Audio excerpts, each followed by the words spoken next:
Ողջույն հարգելի ընկերներ, ձեզ հետ ես եմ Խաչիկը եւ այսօր մի փոքր շեղվելով հայկական խոհանոցի տեսությունից պատրաստելու եմ ձեզ համար մալականի թթու,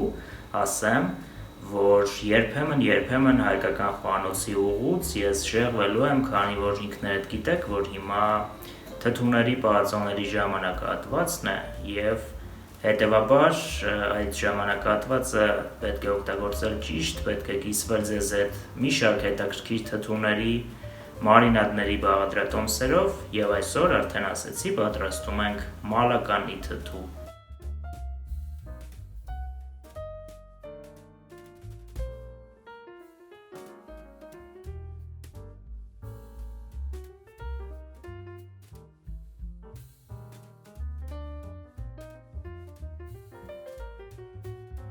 Այսպիսով հարգելի հետևորդներ, ես որոշել եմ ներկայացնել ձեզ մի շարք առանձնահատկություններ, գրեթե բոլորը, որոնք անհրաժեշտ են շատ համեղ եւ ճիշտ մալականի թթու ստանալու համար։ Սկսում ենք կաղամբից, կաղամբը վերցրեք ամենանոր դուրս եկած եւ խորը աշնանը մոտ դուրս եկած կաղամբները։ Կաղամբը իր խտությամբ պետք է լինի ծանր, ամուր, քանի որ այս տեսակ կաղամբը պարունակում է ել ավելի շատ հյութ, որը մեզ անհրաժեշտ է լինելու թթուն պատրաստելու համար։ Վերցրել եմ 2 գազար, ասեմ, որ կաղամբը ինձ մոտ 4.5 կիլոգրամ է եւ այն մաքրելուց, կոթերը հեռացնելուց հետո կդառնա մոտարապես ուղիղ 4 կիլոգրամ, դա հենց այն է, ինչ մեզ անհրաժեշտ է։ 4 կիլոգրամ կաղամբի համար նաեւ վերցրել եմ 4 ճաշի գթալ խոշոր աղ, վերցրել եմ կատիկավոր սև պղպեղ, մոտ 10-12 հատ, վերցրել եմ բահար 3 հատ, դափնու տերև 4 հատ, յուրաքանչյուր տարայի համար 2 ական, տեսեք, վերցրել եմ 2 լիտրանոց տարան, լվացել եմ սոդայով, ստերիլիզացրել եմ, քանի որ պատրաստվում եմ ել ավելի երկար պահել այս հրաշալի թթուն։ Մեզ նաև անհրաժեշտ է այսպիսի խորը գեղեցիկ կամ ոչ այնքան թողնում եմ ձեր հայեցողությանը թաս, որպեսզի մենք կատարենք հետագա գործողությունները։ Հիմա անցնում ենք մյուս գործողությանը, կտրատում ենք կաղամբը եւ ներկայացնում եմ հաջորդ կարևորագույն հատկանիշները։ Այսպիսով անցնում ենք հաջորդ քայլին, կաղամբը մենք կարող ենք կտրատել մի քանի ձևով, կամ այսպիսի հարմար դանակով, կամ հատուկ սարքով, որը նախատեսված է դրա համար, կամ հատուկ տիպի դանակով։ Դա էլ եմ թողնում ձեր հայեցողությանը, ես կտրատելու եմ այսպիսի դանակով եւ տեսեք, վերցնում ենք հիմա կաղամբը եւ կատարում ենք հետեւյալ գործողությունը։ Պարտադիր կերպով հեռացնում ենք առաջին 2-3 տերևները։ Այս տեսակ տերևները կարող են ենթարկված լինել քիմիկատների, կարող են լինել կեղտոտ, չնայած որ ես կաղամբը լավ լվացել եմ, բայց դա որևէ նշանակություն չունի։ Տեսեք, մնում է գեղեցիկ սպիտակ կաղամբը, բոլոր կողմերից կցուցադրեմ։ Հաջորդ քայլը, ներողություն, սա նույնպես հեռացնում ենք այս ավելորդ կտորները, այսպես ամբողջությամբ հեռացնում ենք հաջորդ քայլով, հենց այսպես կտրատում ենք այս արմատացած կոթը, հեռացնում ենք, բաժանում ենք կաղամբը 2 մասի, կրկին 2 մասի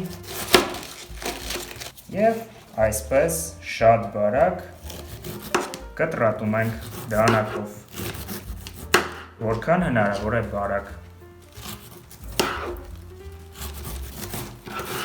Ուշադիր ենք լինում, որպեսզի ոչ մի դեպքում չկտրենք կոթը, կոթը այսպես հեռացնում ենք, այն մեզ ընդհանրապես անհրաժեշտ չի, մեզ անհրաժեշտ է կաղամբի միմիայն փափուկ հատվածները եւ ամենակարևորը շատ բարակ, այսպես։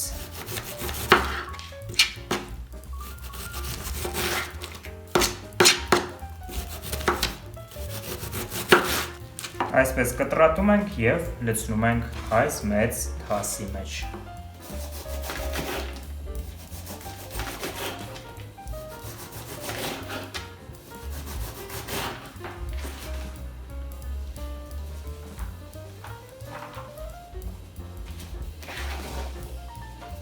Հարգելի ընկերներ, հերթը գազարինն է։ Գազարը անցկացնելու եմ խոշոր անցքերով քերիչով, կարող եք անցկացնել կորեական գազարի համար նախատեսված քերիչով կամ ինչպես առհասարակ ցանկանաք։ Նաև խոսեմ գազարի մասին, հարգելի ընկերներ, ասեմ, որ 1 կիլոգրամ արդեն կտրատված կաղամբին պետք է օգտագործել 50-ից 100 գրամ գազար։ Տվյալ դեպքում 4 կիլոգրամի համար ես վերցրել եմ մի փոքր ավելի քիչ, 300 գրամ եմ վերցրել, լիովին բավական է։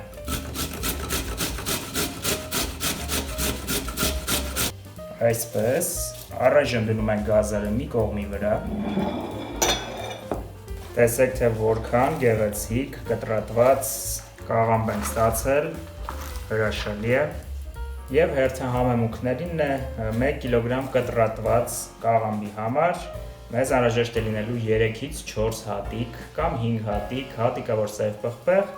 եւ 1-2 հատիկ բահար։ Ես այստեղ վերցրել եմ 12-13 հատ սև պղպեղ,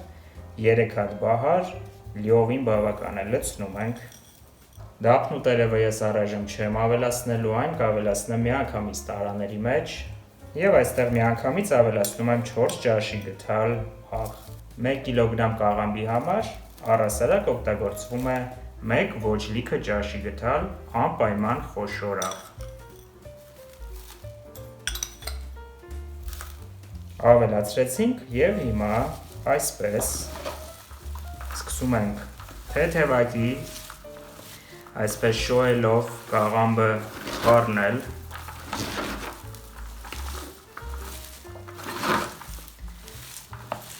Տեսնում եք, դեռ չխառնած արդեն հեղուկ է, թեթևակի արտադրվում, հրաշալի է։ Այսպես սկսում ենք խառնել եւ հունցում ենք այնպես, ինչպես կհունցենք սովորական խմորը, սակայն շատ ուժեղ այսպես սեղմել պետք չի, քիչ, այսպես։ Այսպես։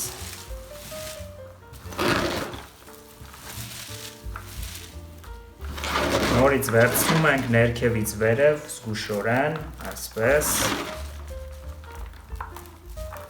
խառնում և կատարում նույն գործողությունը, այսպես։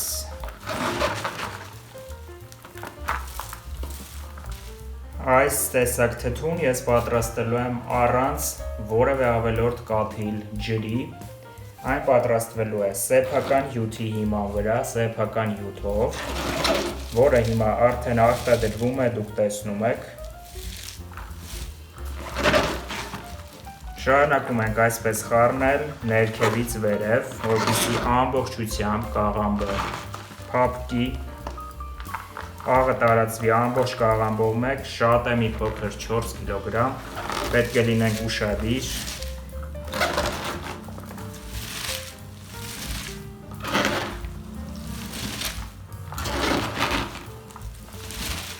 Ամբողջությամբ իմ ձեռնոցները թրջվել են, կաղամբը ամբողջությամբ թրջվել է, հեղուկը արտադրվում է, կատարվում է այն, ինչ մեզ անհրաժեշտ է։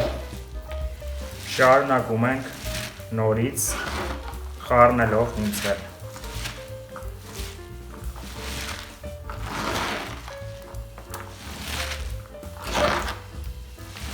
Այսպես պետք է անենք 10-15 րոպե, մոտ առապես, որպեսզի հեղուկը լավ արտադրվի։ Տեսնում եք որքան, ի դեպ ուզում եմ հրավիրել ձեր ուշադրությանը, տեսեք որքան կաղամբը արդեն նստեց եւ դեռ ավելին է նստելու։ Եվ հիմա կեսից, երբ կիսով չափ կաղամբը արդեն արտադրել է հեղուկ, ավելացնում ենք գազարը։ Կատարում ենք նույն գործողությունը, բայց արդեն ավելի թույլ սեղմելով։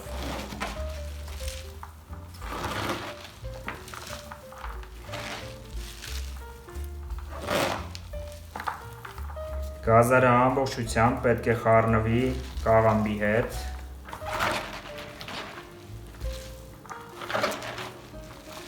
Ուզում եմ հրավիրել ձեր ուշադրությունը, տեսեք այս հեղուկը, սա դեռ սկիզբն է, այսպես ասած, մի փոքր էլ այսպես 2-3 րոպե խառնում ենք և արդեն ավելացնում տարաների մեջ։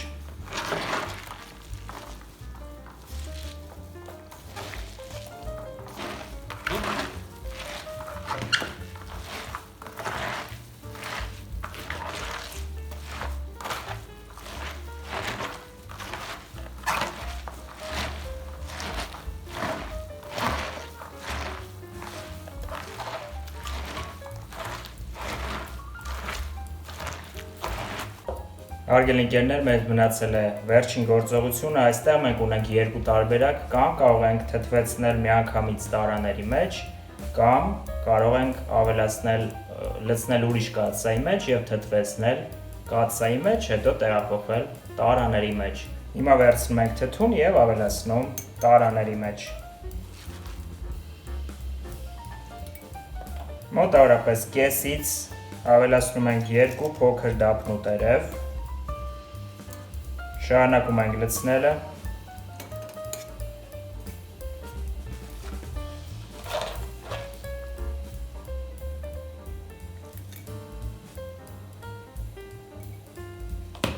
և հիմա վերցնում ենք այսպիսի հարմարանք տրորելու համար և այսպես ամրացնում թթուն հատակին, այսպես սեղմում ենք։ Լավ կսեղմենք,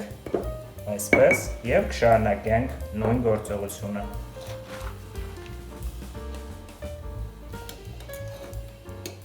Տարաները ամբողջությամբ չենք լցնում, մոտավորապես այս չափսի,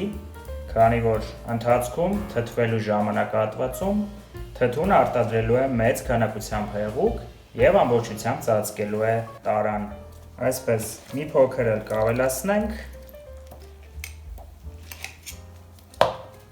այսքանը լիովին բավական է, սեղմում ենք։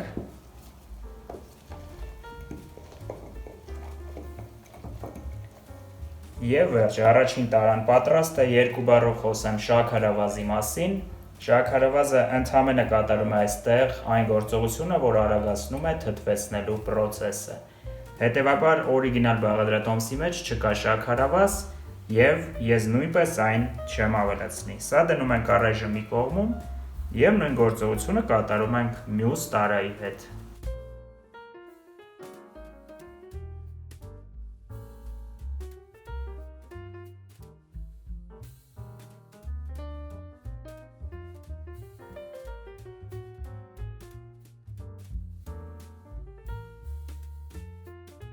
Այսպիսով հարգելի ընկերներ, ուղիղ 4 կիլոգրամ կտրատված կաղամբից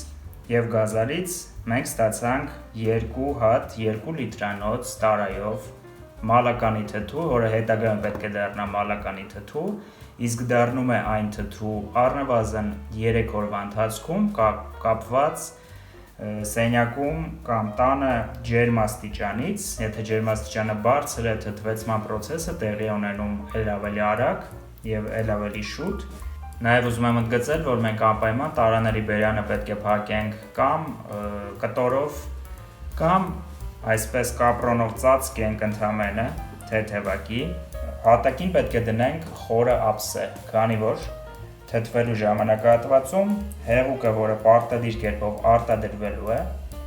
գալու է և կարող է նաև դուրս գալ տարայի միջից և դա լիովին նորմալ է։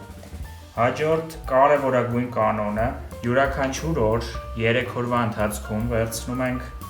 այսպիսի հաստության կամ ավելի բարակ մի որևէ երկար բան, որը կարող է հասնել մինչև հատակը և այսպես վերցնում ենք, սեղմում ենք մինչև վերջ և կատարում ենք այսպիսի մերսող գործողություններ։ Սա արվում է նրա համար, որ ածղաթթու գազը, որը պետք է հավաքվի թթվելու ընթացքում, պարտադիր պետք է դուրս գա։ Մենք այն պետք է պարտադիր հանենք, որպեսզի թթուն ստացվի համեղ, չլինի դառը, չլինի որևէ այլ տարօրինակ համերի, այլ ստացվի մեզ հարազատ մալականի թթուն։ Սա էլ այսպես, ես ամեն ինչ կարծես թե ներկայացրեցի, նաև ասեմ, որ եթե հաջորդ օրը դուք տեսնում եք, որ հեղուկը չի արտադրվել կամ պարզապես կաղամբը լավը չի և հեղուկը քիչ է արտադրվում, կարող եք ավելացնել շատ քիչ մոտ 50 մլ գոլ ջուր յուրաքանչյուրի մեջ, որպեսզի